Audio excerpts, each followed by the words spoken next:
Good evening. This lesson is for my fellow advocates for change. AKYOU. So, if you don't care, simply get out. But you definitely should care. You should care a lot about climate change. Climate change affects every one of us. Me, you, your mom too. All the gosh darn humans and animals and organisms on the whole gosh darn planet. You may know that, but do you know about geoengineering? Let's dive in, shall we? You must understand geoengineering. So allow us to kindly remind you what that is. The large-scale international efforts to modify Earth's climate with the goal of counteracting the warming influence of greenhouse gas-driven climate change. In short, unnatural and unconventional manipulation of the Earth to reverse the effects of climate change. Who's behind all this? Is it us?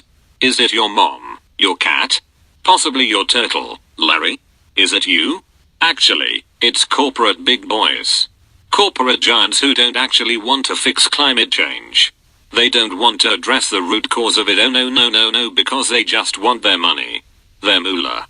The big business boys know they won't make money shutting down their big environment killing projects, so what do? They misinform the public with false information about geoengineering.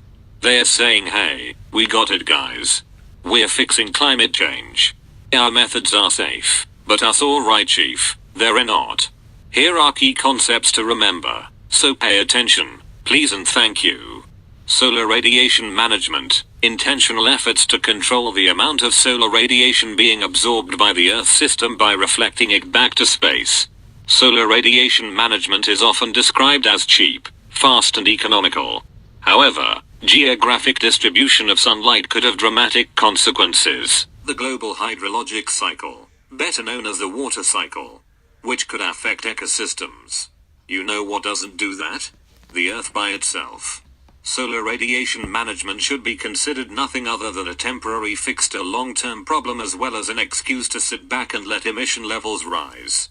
Carbon management, methods for accelerating the reduction in CO2 concentrations to timescales that matter to humans, that is, years to decades.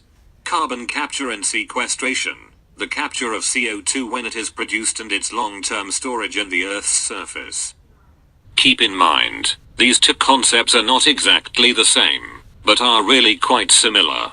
Conclusion: with all these, there are concerns about their suitability for long-term storage that are still being addressed.